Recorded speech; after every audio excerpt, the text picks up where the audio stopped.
15th of July 2024. This is a brand new edition of Newsfirst Primetime News coming to you live and direct from our Newsfirst studios here in Colombo. Bringing you the news for the Newsfirst team. I am Jaimal Ratnayaka. And I'm Naveksha Gunasekara, and here are your headlines for tonight. Second petition filed seeking to delay the presidential election dismissed. Court imposes fee of 500,000 rupees on petitioner. සමස්ත කොමිසමෙන් ඉල්ලා සිටින්නේ ඔබට බලය ලැබෙන පළවෙනි මොහොතේම ජනාධිපතිවරණය ප්‍රකාශයට පත් කරන්නට කියලා. Trade unions contributing to the destruction of institutions like a cancer, says police chief. IGP issues a warning to the underworld as well. The judiciary should not interfere with the legislative power of parliament, reiterates the president. The primary duty of the government is to uphold the rule of law, says Minister of Justice. Only a lawyer can build the country, and the best person for the role is the Justice Minister, says Mervyn. Electricity tariffs reduced by 22.5%.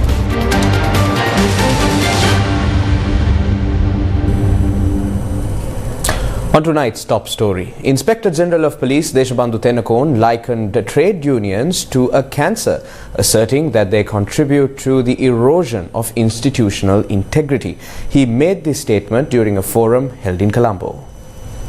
ඔබ ශ්‍රී ලංකාවේ තියෙන වෘත්තීය සමිති පිළිකාව රජයේ ආයතන විනාශ කරමින් සමාජය විනාශ කරමින් සමාජ පරිහානියට දායක වෙන මොහොතක ශ්‍රී ලංකා පොලිසියේ කොඳුනාර්මී බඳු පරිශීලන නිලධාරීන්ගේ සංගමයේ වර්තමාන නිලධාරීන් ලෙස දැනුම ආකල්ප සහ කුසලතා වර්ධනය කිරීමට මෙවැනි පරදායක කටයුතු සංවිධානය කිරීම පිළිබඳ මම පොලිස්පතිවරයා ලෙස අතිශයින්ම සන්තෝෂයි.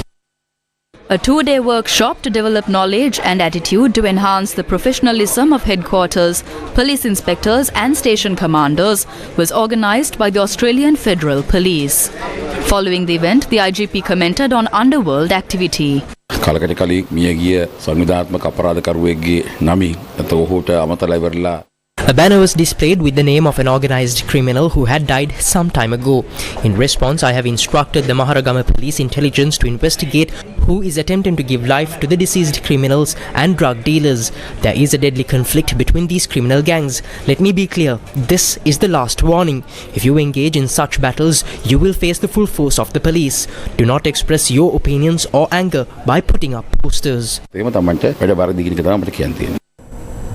President Ranil Wickremesinghe stated that judicial powers remains within Parliament and reiterated his long-standing view that the judiciary should not interfere with the executive powers of Parliament.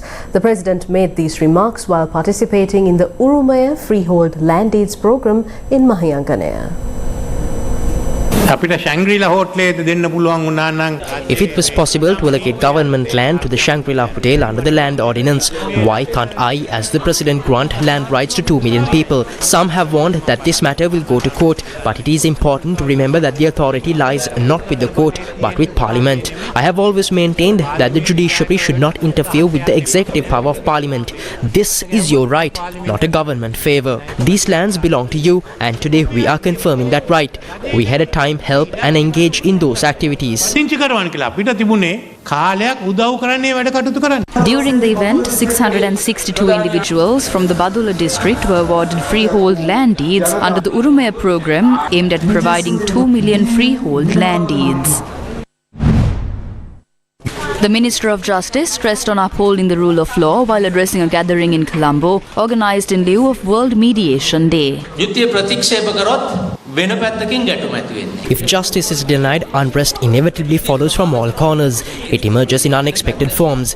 Delayed justice further compounds these risks. Societal turmoil can erupt from any direction, as seen vividly in Sri Lanka's struggles in 2022. Anarchy threatens when life lacks security and accountability, and chaos ensues unchecked. To prevent such a breakdown, justice must prevail, ensuring peace and stability. If a government is upholding the rule of law, then the government does not need to build the nation. The people will do. On the political stage, they say Lee Kuan Yew built Singapore and Mahathir Mohamad built Malaysia. They did not build those two nations. It was the people of the country who did it. It was because the rule of law was protected by the rulers that businessmen and entrepreneurs were able to do it. මැලේසියාවක්වත් නැහැ. ඒ රටවල් හැදුවේ ගොඩනැගුවේ මිනිස්සු, ව්‍යවසායිකයෝ, ව්‍යාපාරිකයෝ. ඒගොල්ලන්ට එහෙම කරන්න පුළුවන්කම ලැබුණේ ඇයි? පාලකයෝ නීති ආධිපත්‍ය රැක්ක නිසා. The Samagi Jana Balawegaya firmly rejects President Ranil Wickremesinghe's recent call in Candi to align with the United National Party. The party's national organizer Tissa Attanayaka emphasized that they do not fear any intimidation or pressure from the president. Sri Lankan President Ranil Wickremesinghe, speaking at the Ekwajayagamu public rally in Candi, announced that SJB leader Sajith Premadasa's revoked UNP membership can be reinstated. මට මේ රාජපක්ෂලා ආරක්ෂා කරන්න ඕනේ නැහැ. මම මේ රටේ ආරක්ෂා කරලා තියෙන්නේ එකම ජනාධිපතිවරයෙක් විතරයි. Ranasinghe. I do not wish to protect the Rajapaksa family. I have only protected one president in our country. When our party impeached President Ranasinghe Premadasa, I was the first to step forward. I do not shield anyone else. I am to uphold the legacies of leaders such as D.S. Senanayaka, Dudley Senanayaka, John Kotharavala, J.R. Jayawardena, Ranasinghe Premadasa and D.B. Wijetunga for the United National Party. Therefore, I urge all United National Party members to unite in safeguarding our country. It was my stance then and it remains now that saving the country is paramount over saving the Rajapaksa family. Now, my focus is on the betterment of our nation. Calls to combat corruption ring strong and I am prepared to work with the SJB in this battle under one condition.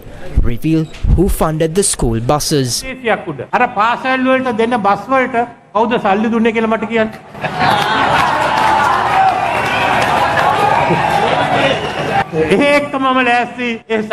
I am fully committed to this fight against corruption. I extend an invitation to all to come forward and assist in saving our country. I will reinstate Sajid's party membership if he supports this. Together, we must embark on this journey. Let us stand united. I wish to tell the UNP members, tell the SJB to join with me.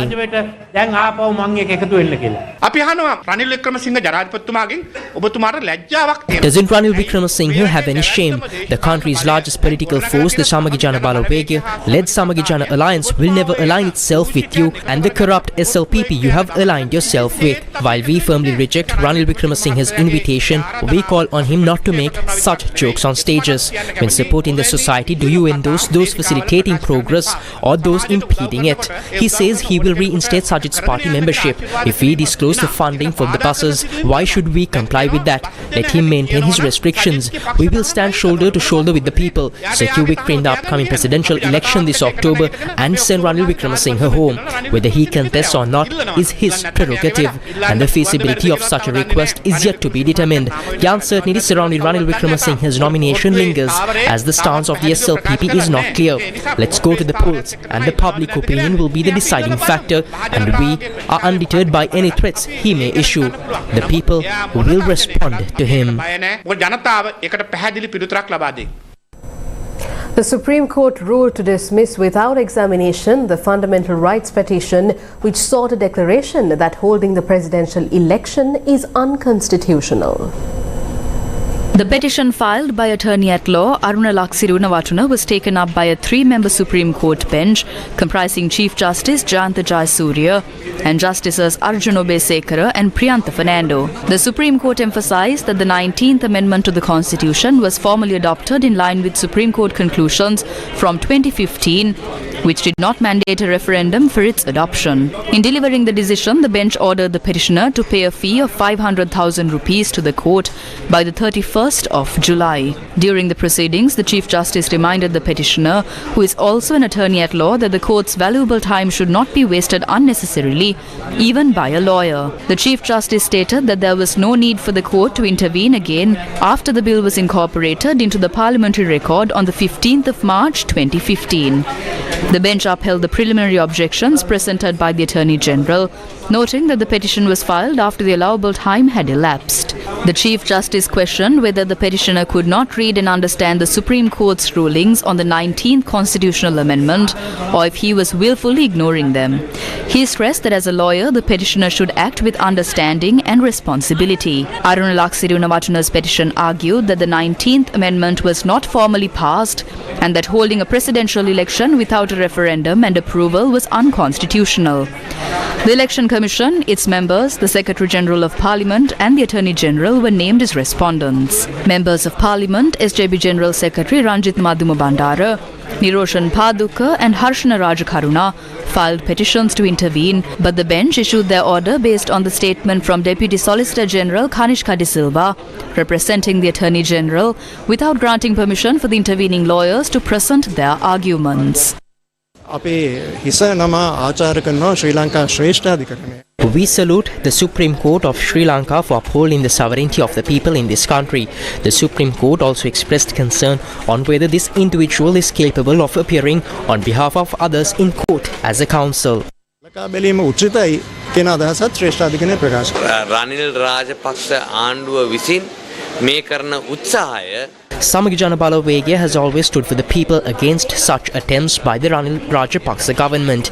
We firmly believe that we will fulfill the people's hopes and hold the presidential election before the 17th of October.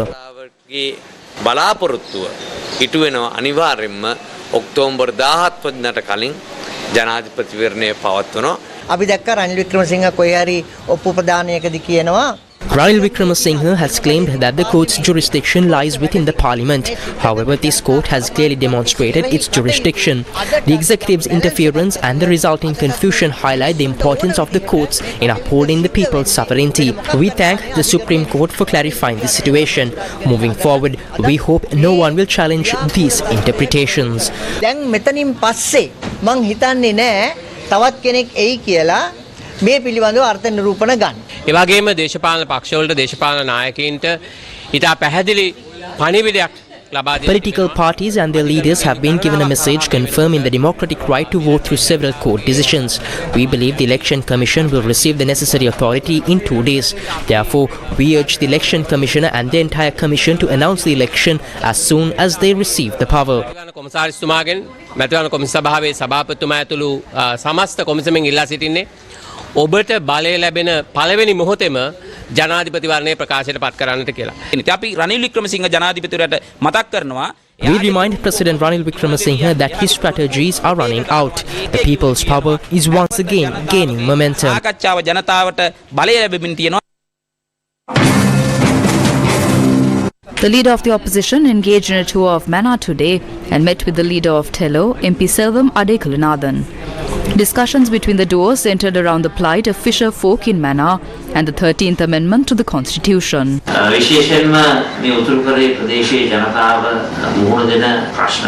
We are dedicated to providing solutions to the challenges facing the people of the northern region. As previously stated, we are prepared to implement the 13th Amendment of the Constitution, which stands as the supreme law of our land and is enshrined in our legal framework. We will implement the 13th Amendment to the Constitution, addressing specific issues such as the fishing problem.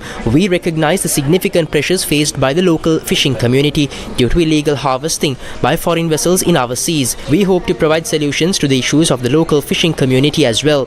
Our commitment extends to protecting the rights of the people in this region, whether democratic, political, social, economic or basic human rights. We are committed to protecting the fundamental rights and human rights of the people in this region.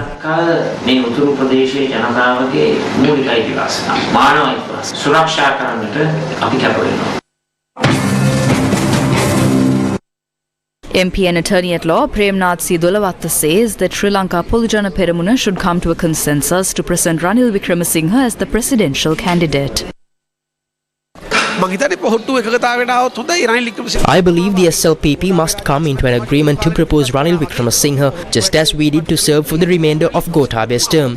We are all well aware of what he is doing to the nation. His leadership during the times of crisis has demonstrated his capability for the role.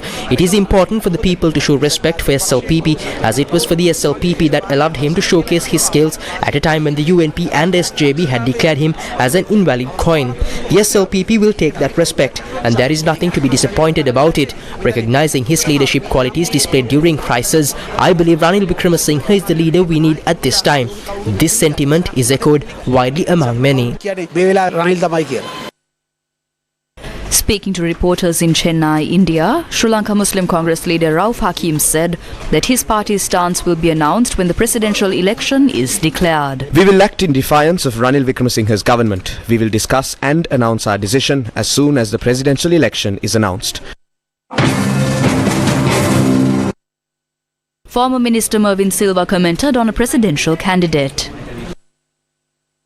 Lena andanne tin noedo. Gona andanne tan noedo. Ulama kagawu mulu palatam bayano maranayak අතවරනවා කියලා. බස්සබක මූණ නිතරම ශබ්ද කරනවා. ඒ කිසිම ශබ්දකින් වැඩක් වෙන්නේ නැහැ.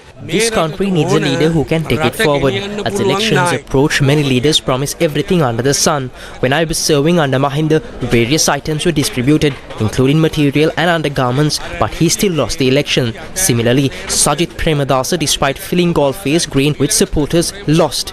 We need a leader who can uphold law and order, enforce laws effectively, and collaborate with experts. Bringing back stolen money from abroad should be a priority. We should consult top legal professionals to choose a suitable leader. In my opinion, the best candidate for the presidency is Minister of Justice Vijayadasa Rajapaksa. We are also in discussion with President's Counsel Maitri Gunaratna. We must send deceitful politicians home. ජනාධිපති නීතිඥ මෛත්‍රී ගුණරත්න මැතිතුමත් එක්ක සාකච්ඡා කරනවා. අනිත් සියලු දෙනා කරුණා කරලා ගෙදර යවන්න ජනතාව තීන්දුව ගන්න. මුන් සේරම The Election Commission will be empowered to proclaim the date for the presidential election.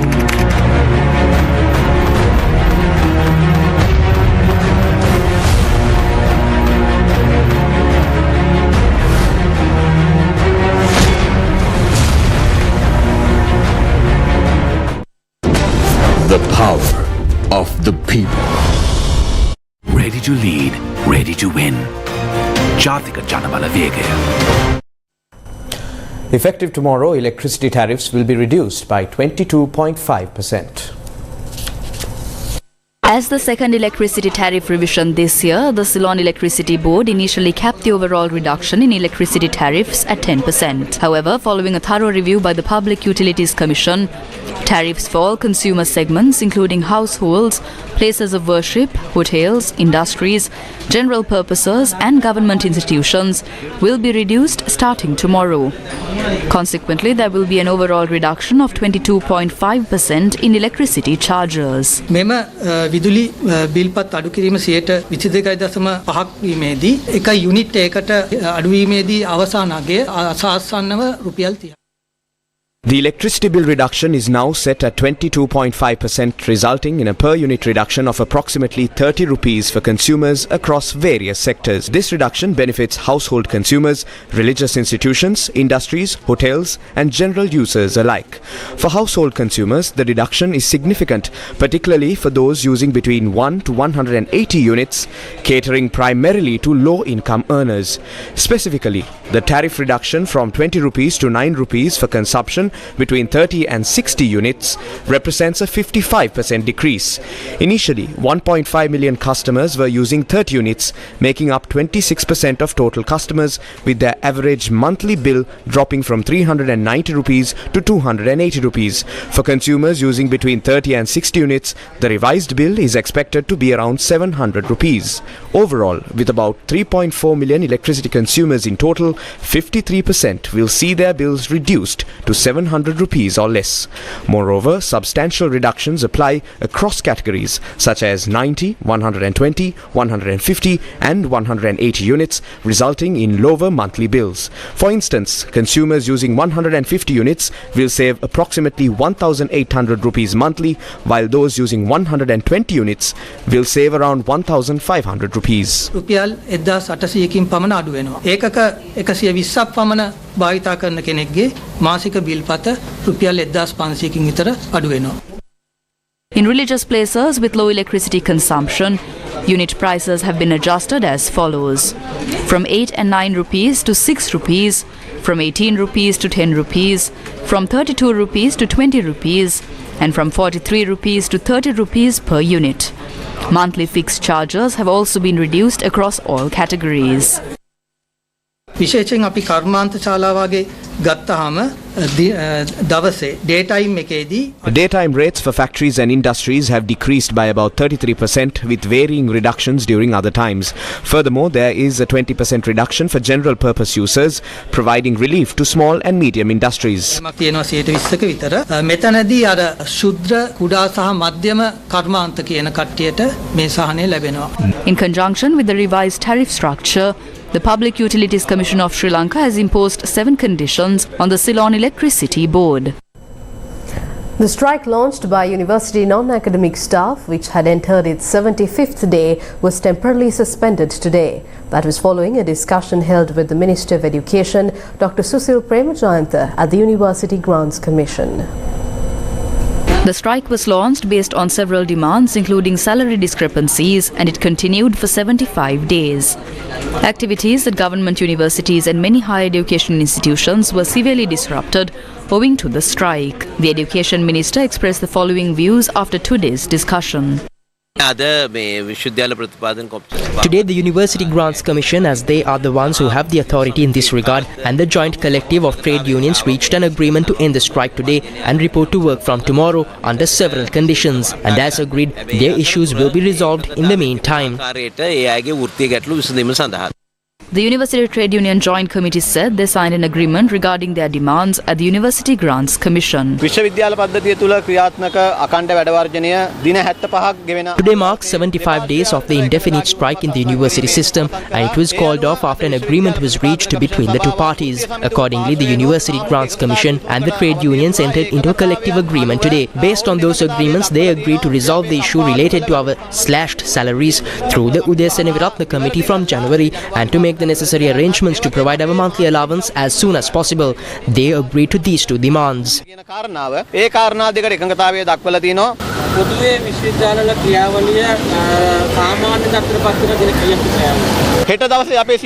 All staff will report to duty from tomorrow, so all activities will resume thereafter. Former Minister Ravi Karunanayaka commented on the losses incurred due to trade union action. වරාය තුල කෝටි 220ක අලාභයක් වෙලා තියෙනවා ඒ දවස් දෙක තුනට තියෙන එක. ඒ වගේම තමයි There has been a loss of 2,220 million rupees at the port over the past 2 or 3 days. Similarly, we have received reports that non-academic university staff have resumed work today, but during the period of their absence, the loss amounted to around 22,200 million rupees. Additionally, the disruption of 2 or 3 school days not only impacts innocent children but also hinders GDP. Railways incurred a loss of 3,200 million rupees. Such situations put pressure on government employees who rely on taxpayer funds. Currently, there are 420 institutions generating an income of 30 billion, equivalent to 30,000 million. However, maintaining these institutions requires 360,000 million, a significant deficit. When revenue streams are disrupted in this manner, it jeopardizes services for vulnerable populations, ultimately leading to a decline in the country's income. This poses a widespread challenge for the entire population. රටට ආදායමක් අඩු වෙනවා ඒක තුලින් අන්තිමට ප්‍රශ්නයක් ඇතිවන්නේ සමස්ත ජනතාවට නොවේද. The Supreme Court ordered former President Maithripala Sirisena to pay the remaining compensation due to the victims of the Easter attack by the 30th of August. The order was issued during a hearing before a panel of Supreme Court judges, including Chief Justice Jayant Jayasuriya, Murthy Fernando, S. Thurayaraja, A.H.M.D. Nawaz, Kumudini Wickramasinghe, Shiran Gunaratne and Achala Vengapuli. President's Counsel Faiza Mustafa, the counsel representing former President Sirasa, stated that 58 million rupees of the 100 million rupees compensation had already been paid. Sirasa also requested the Supreme Court to grant him 6 years to pay the remaining amount. On the 12th of January 2023, the Supreme Court ordered compensation for the victims after hearing several fundamental rights petitions filed by those affected by the Easter Sunday attacks. The order was directed at former President Sirasa, former Inspector General of Police Pujit Jasundara, Senior DIG Nilantha Jayawardena, Sisira Mendes and former Defence Secretary Hemasiri Fernando. The Ministry of Health has launched a probe into a group of children who developed health complications after being given a drug at the Mihintale hospital. A group of children who were receiving treatment at the OPD of the Mihintale hospital since Saturday had been transferred to the Anuradhapura Teaching Hospital yesterday after developing complications. Reports confirmed that 2 drugs given to the children to counter vomiting and stomach aches had resulted in the patients developing health complications.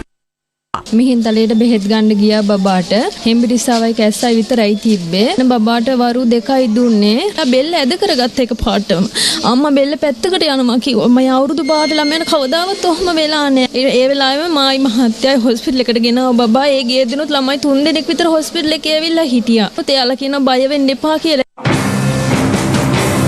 The Medical and Civil Professionals Association revealed details regarding the matter during a media briefing. දැන්ට වාර්තා වන විදියට බාහිර රෝගියන්සෙන් නිකුත් කරපු සෙම් ප්‍රතිශාව සෙම හතිය කැස්ස ආදී සඳහා ලබා දෙන According to information we have received, 2 drugs named prednisolone and domperidone given to the children at the OPD had resulted in them developing complications. Prednisolone is given to treat phlegm, cold, cough and other illnesses, while domperidone is used to treat nausea and vomiting. The OPD had given other types of medicine to the children in recent days as well. It is now being clinically proven that the issues which had arisen were a result of a reaction caused through this medicine. A few days ago, we gathered opposite the ministry and reminded the Ministry of Health regarding substandard medicine and the importance of the quality of medicine.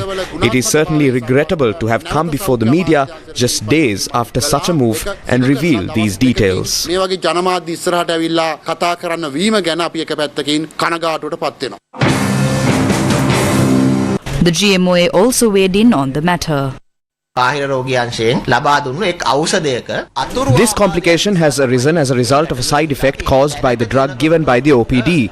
Based on current information, a drug said to have caused these complications has been identified. A final conclusion has not been reached yet since a probe is underway. What truly happened over the past year or so is that medicine was imported for 1 year, but those stocks included substandard stocks as well. Since the same tender was awarded multiple times, those medicines kept on coming into the country. There are medicines to last for 2 to 3 years. We will have to use those stocks. There are questions over the quality of those stocks. Although there aren't many uncertainties like before, we do see some complications within the healthcare system.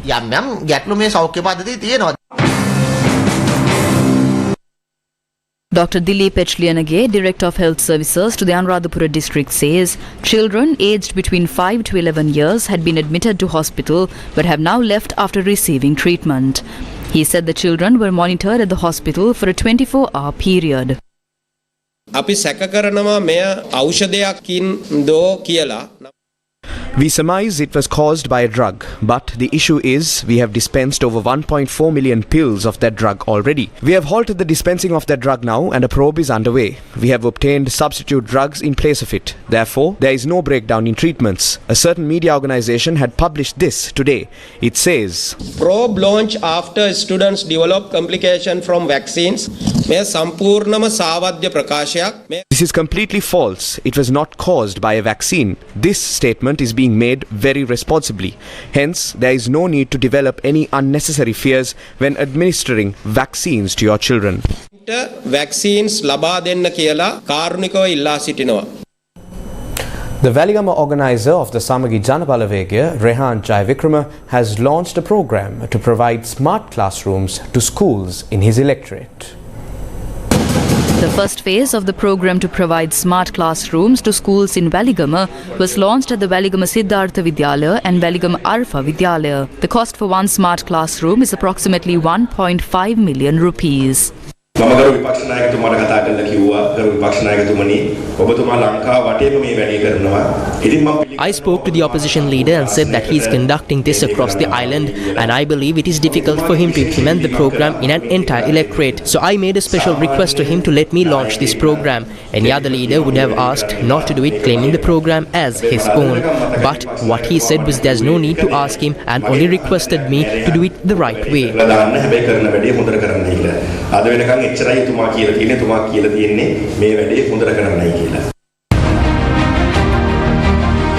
Clean water is a basic human right, but for 500 families in Kalambindunubaba, it was a privilege.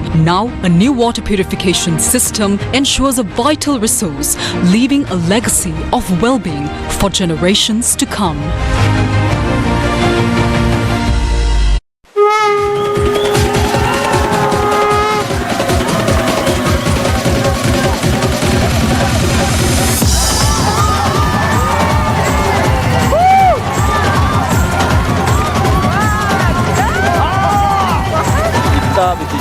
World class, amazing. Thank you.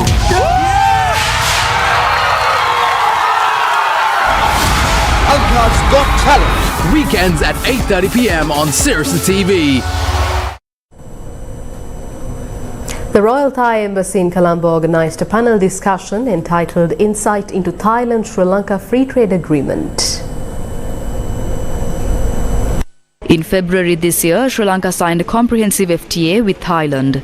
This agreement covers a wide range of areas such as trade in goods, rules of origin, sanitary and phytosanitary measures, technical barriers to trade, trade remedies, trade in services, investment, customs procedures and trade facilitation, economic cooperation, intellectual property, initial provisions, transparency, dispute settlement and institutional and final provisions.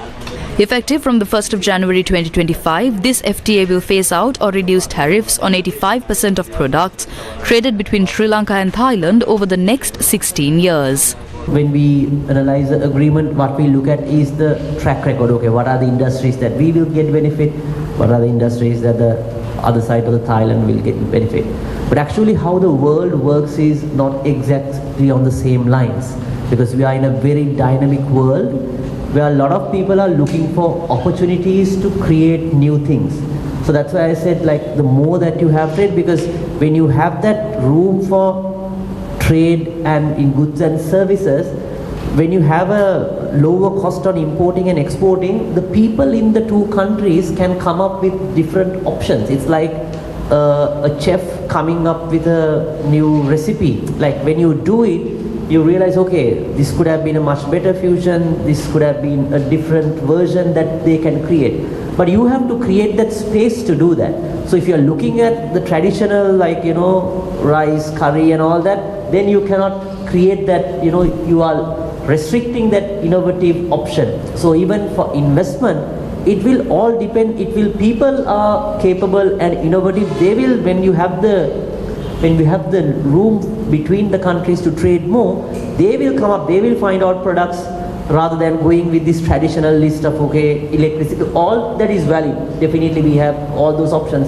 But I think it's a very dynamic world which we really cannot predict. The panel discussion entitled Insight into Thailand-Sri Lanka Free Trade Agreement was organised to raise awareness of the recently signed FTA between Thailand and Sri Lanka and to explore its potential in strengthening the economic ties between the two nations.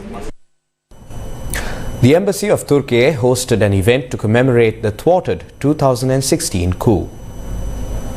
The 8th anniversary of the thwarted 2016 coup in Turkey was commemorated in Colombo. The event was graced by the ambassador of Turkey. On the night of July 15 coup attempt, our people defended our republic, our democracy, and all our achievements at the cost of their lives. We have demonstrated how people of all ages, backgrounds, and political views can unite overnight when their independence is at stake. Every individual of our nation has proven that they may become an unbeatable hero for their flag, freedom, and future when need arises. Turkey set an example how to stand up as a nation, how to unite, how to become one heart. There are things that unite a nation, its history of which the nation so proud, hopes and aspirations of the citizens for the future. No matter what color our eyes and faces are, our tears are the same color. What matters is tolerance and solidarity for common and greater goals of the nation. A nation's greatest strength is its unity and solidarity. Embassy officials and other invitees were present for the event. The Chief of Defence Forces of Seychelles called on Sri Lanka's Navy commander. The Chief of Defence Forces of Seychelles, Brigadier Michael Rossetti, who is currently on an official visit to Sri Lanka, called on the commander of the Sri Lanka Navy, Vice Admiral President Pereira, at the Navy headquarters today. Brigadier Michael Rossetti arrived in Sri Lanka on the morning of 14th of July on an 8-day official visit. Today, the Chief of Defence Forces, Seychelles, visited the Navy headquarters in Colombo, where he was accorded a formal and elegant guard of honour by the Sri Lanka Navy in accordance with naval traditions. After exchange of pleasantries, the top military brass discussed several matters important to maritime security.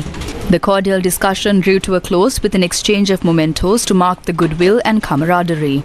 Moreover, the visiting Chief of Defence Forces was briefed about the operations of Maritime Rescue Coordination Centre, Colombo, as well as Sri Lanka's Navy operations in the Indian Ocean region. As part of this official visit, Brigadier Michael Rossetti is scheduled to call on the President, State Minister of Defence, Secretary of Defence and Chief of Defence Staff.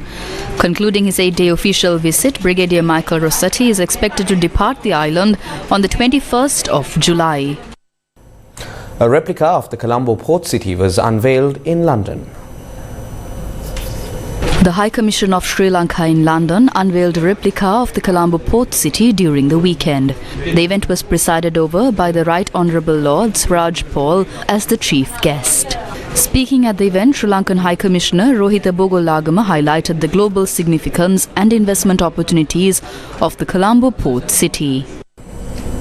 Day 38 of the third phase of the LOLC DAVIA program took place today.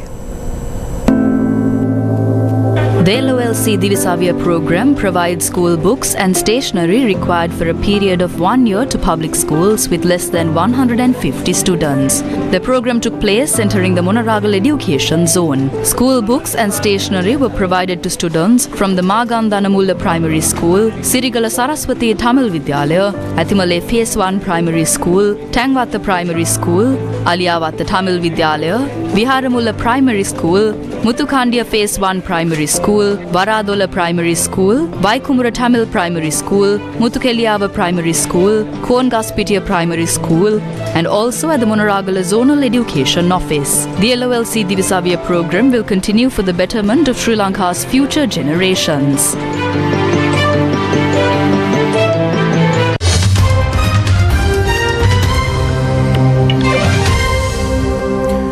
It has now been more than 32 hours since a gunman attempted to assassinate Donald Trump while the former president spoke at a rally in Pennsylvania. The Secret Service, the agency tasked with keeping Trump safe, is under scrutiny from multiple agencies and departments, with the FBI or the Federal Bureau of Investigation saying it's surprising a gunman was able to open fire on the stage before being killed. At the same time, a federal judge dismissed the classified documents case against Donald Trump, a ruling that clears away one of the major legal challenges facing the former president. Former U.S. President Donald Trump has arrived in Wisconsin for the Republican National Convention, a day after surviving an assassination attempt.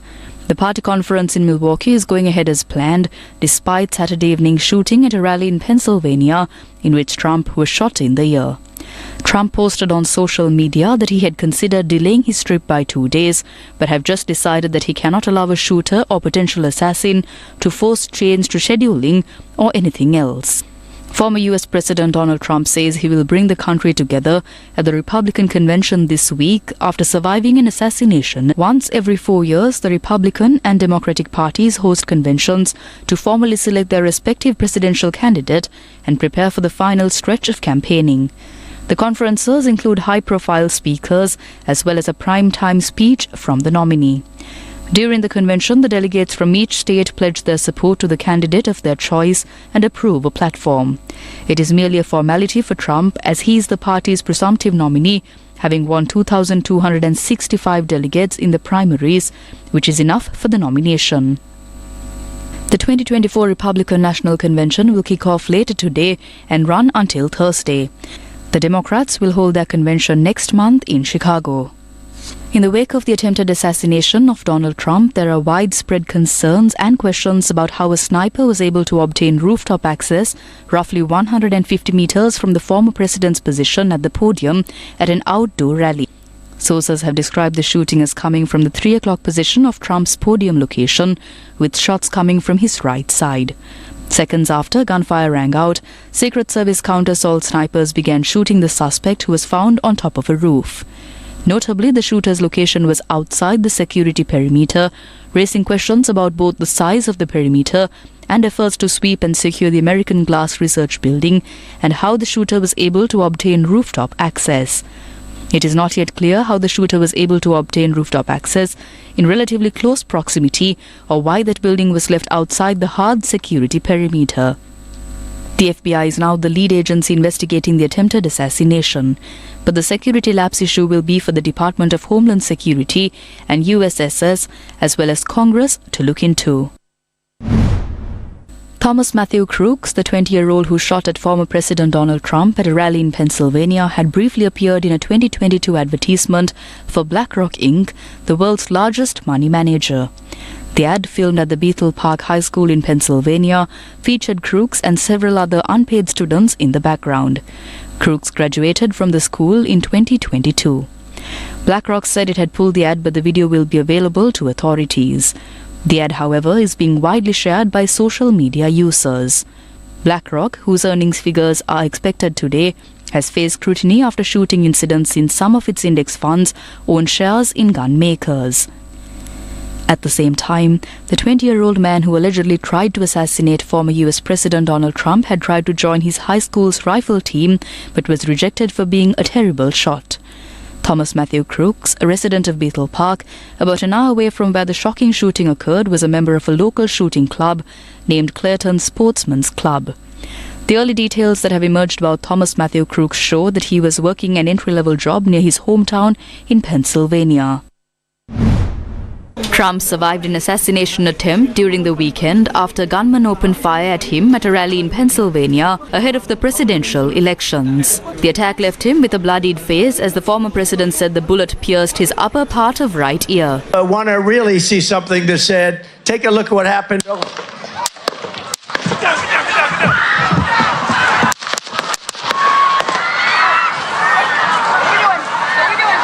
A bystander died in the attack while shielding his family, and Crooks, a registered Republican, was shot dead by a Secret Service sniper. Trump, whose Republican candidature will be finalized today, shared a message of unity after the attack and said Americans must not allow evil to win. Biden, too, appealed to the nation to lower the political temperature in a rare Oval Office address. The US markets are expecting Trump trades to gain momentum after the attack. It has already been pinning hopes for the return of Republicans, especially after Biden's poor performance in last month's debate. Those trades are likely to take deeper hold as the attack sparks a wave of sympathy and support for Trump.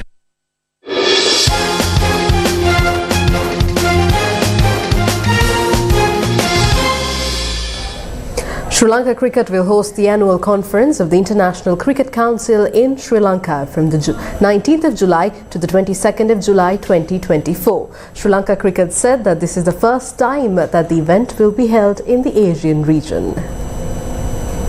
Sri Lanka Cricket said that the ICC conference will bring together over 220 delegates from 108 ICC member countries from across the world, covering regions such as Africa, the Americas, Asia, East Asia Pacific and Europe.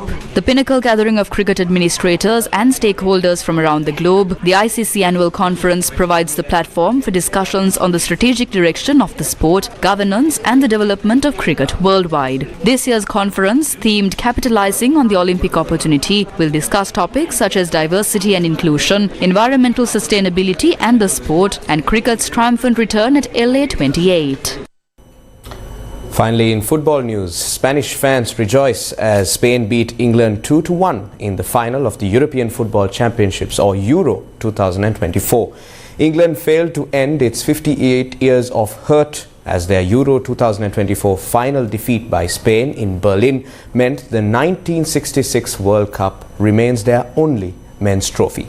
Here is a look at Spain's journey from 1964 to 2024.